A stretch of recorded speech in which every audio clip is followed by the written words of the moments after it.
This discourse is to situate where the basic forces of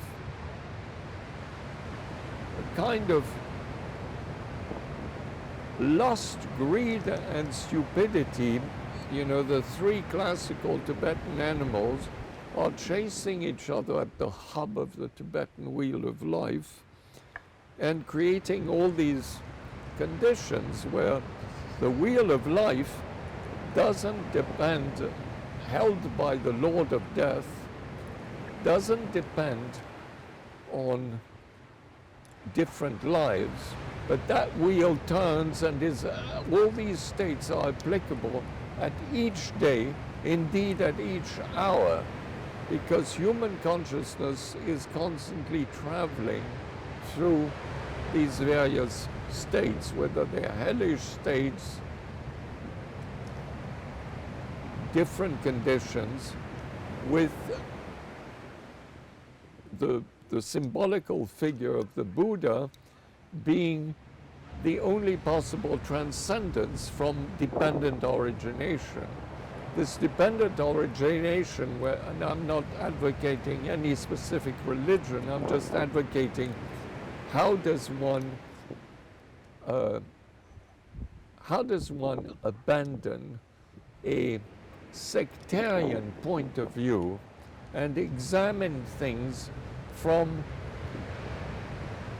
a cosmic point, a spherical point of view, where one can see what kind of forces are at play, are contending with one another.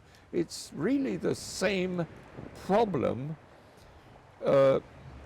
in any kind of so-called new technology where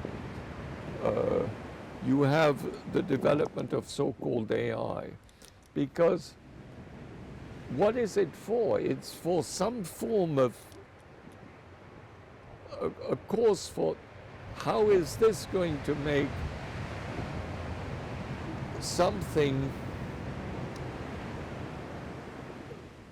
cheaper, at the end of the day will cost less and increase profit. We have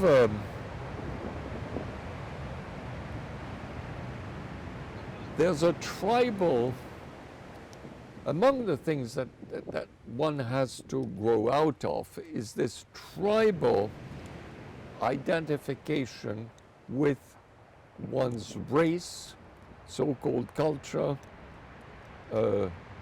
nationality, because otherwise there are horrendous things that seem to be so great and that, constitute seemingly what a nation is all about. And the pride of nation, of belonging to this team and not that team, and trying at all costs to dominate, whether economically, politically, or through violent means, other people's ways of living. That is,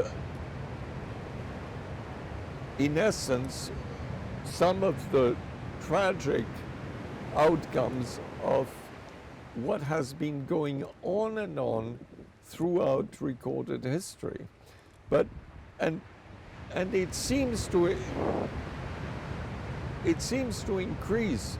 Luckily, having lived as long as I have, we've seen moments where potentially in the late 50s, early 60s, there was almost this sense of a Damocles sword of impending destruction.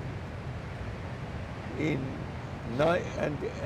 when it was not one place, it was another that was a threat, During when the Cultural Revolution in China was starting, there was something, Barry Maguire, The Eve of Destruction, does that ring a bell? that record. We'll listen to that. The Eve of Destruction was a major hit in 1965, and it had this real kind of, we're on the eve of destruction. Think of all, one of the lyrics was, think of all the hate there is in Red China. That was the way that life was apprehended, as an imminent threat, giving in a sense license to a kind of permissive lifestyle by compensation, which was okay, you know, I'm nothing against that, but one has to be realistic that there's always compensation that comes to the fore because there's some sort of boogeyman out there. It was very odd. For instance, when AIDS not was discovered, but when AIDS became more and more spread out, there was the birth of a neo-puritanical consciousness that suddenly advocated some form of safe sex, as if sex could ever be safe and should be safe. I mean, it seemed ridiculous by definition that the idea of sex could be tamed in some way. And should it be? I mean, that's the way one puts it. When asked, I would always say no. It shouldn't be safe, it should be as dangerous as possible, and the rest of it. Because it's part of it. But people think, oh, this is an extreme point of view, etc. Well, to each his own. But, you know, there's a certain sense. The history of insurance is another very interesting thing. Insurance didn't exist until, I don't think insurance existed before the 19th century, before the industrial age. Suddenly there was this thing that somehow you could buy some sort of security.